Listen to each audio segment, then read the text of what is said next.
Iran యుద్ధాన్ని ఆపాలి అనేటువంటి ఆలోచనలో ఇరాన్ వచ్చినట్టే తెలుస్తుంది. ఎందుకంటే టెహరాన్ నగరం మొత్తం ఖాళీ అయిపోయిన తర్వాత వాళ్ళు కాస్త భయభ్రాంతులకు గురవుతున్నారు.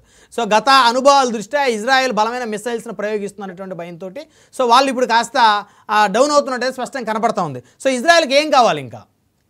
సరే, ఇజ్రాయెల్ ఒకటేనండి, వాళ్ళకున్న వార్ ఆబ్జెక్టివ్ ఏంటంటే న్యూక్లియర్ థ్రెట్ మా దేశానికి ఉండకూడదు. ఇరానియన్ పీపుల్ కాదు మా టార్గెట్, వాళ్ళని మేము ఏ రీతిగా కూడా టార్గెట్ చేయం. కాకపోతే తెహరాన్ ఎందుకు ఖాళీ చేయమంటున్నారంటే ఇక్కడ కొన్ని రెజిమ్స్ చేసేటువంటి పనులు ప్రజల మధ్యలో లాంచర్స్ పెడతారు. ఇప్పుడు ఒక మెయిన్ రోడ్ లో లాంచర్ పెట్టి అపార్ట్మెంట్స్ మధ్యలో ఒక లాంచర్ తో మీరు బాలిస్టిక్ మిసైల్స్ ఇజ్రాయెల్ మీద వేస్తుంటే ఇజ్రాయెల్ ఇమీడియట్ ట్రాక్ చేస్తుంది. వాళ్ళకి ట్రాక్ అవుతుంది ఇక్కడ లాంచర్ ఉందని. ఇప్పుడు అక్కడ చుట్టూ వెళ్ళేటువంటి కార్లు ట్రాఫిక్ మధ్యలో లాంచర్ పెడితే వాళ్ళు ఎంత మెటిక్యులస్ గా టార్గెట్ చేస్తారంటే కార్లన్నీ వెళ్ళిపోయాక ప్రతి దాన్ని డాక్యుమెంట్ చేసి ఇంటర్నేషనల్ సమాజం ముందు పెడతారు వాళ్ళు. ఇదిగో చూడండి, సివిలియన్స్ మిస్ చేసి మేము వీటినే టార్గెట్ చేసాం. ఇప్పుడు ఇలాంటి వాళ్ళతో ఎలా ఫైట్ చేయాలి చెప్పండి. ఇప్పుడు జనాన్నే షీల్డ్ గా పెట్టుకుని హమాస్ చేసే పని గాజాలో చిన్నపిల్లలను చుట్టూ పెట్టుకుని మహిళలను చుట్టూ పెట్టుకుని మధ్యలోంచి లాంచర్స్ తో ఇజ్రాయెల్ మీద బాంబ్స్ వేస్తే వాళ్ళు ఏం చేయగలరు? ఇప్పుడు అటు జనం వాళ్ళు చచ్చిపోతుంటే చూడలేకపోతుంటారు, ఇటువైపు ఏమో వీళ్ళేమో హ్యూమన్ షీల్డ్స్ పెట్టి వార్ చేస్తున్నారు.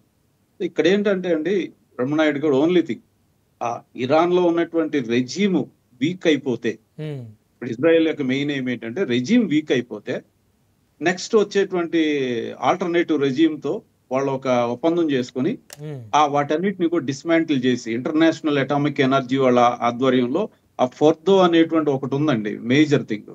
ఇప్పుడు దాకా అటాక్ చేసిన దాంట్లో ఈ దేంట్లో కూడా న్యూక్లియర్ రేడియేషన్ రాదు. అది న్యూక్లియర్ అటామిక్ ఎనర్జీ వాళ్ళు చూస్తున్నారు, ఐఈఏ వాళ్ళు చూసి ఇది కాదు ఫోర్దో అనే ప్లేస్ లో ఉంది, దాన్ని అటాక్ చేయడానికి భూగర్భంలో ఉంది, 90 feet బిలో బంకర్, అది కింద అక్కడ ఉంది న్యూక్లియర్ రియాక్టర్. అది కనుక టచ్ చేస్తేనే రేడియేషన్ బయటకు వచ్చే అవకాశం ఉంది. దానికోసం అమెరికా ఎంటర్ అవ్వాలని చూస్తుంది. అండ్ ఈ ఇజ్రాయెల్ దగ్గర ఉన్న బాంబర్ కంటే కూడా పెద్ద బాంబర్స్ కావాలి దానికి. ఒక 12,000 టన్నులు ఉండేటువంటి బరువు అయిన బాంబు దాంట్లోకి వెళ్తే గానీ అది బ్లాస్ట్ చేయలేదు. సో ఆ సిచ్యువేషన్ వచ్చినప్పుడు వాళ్ళు తగిన జాగ్రత్తలు తీసుకుంటారు.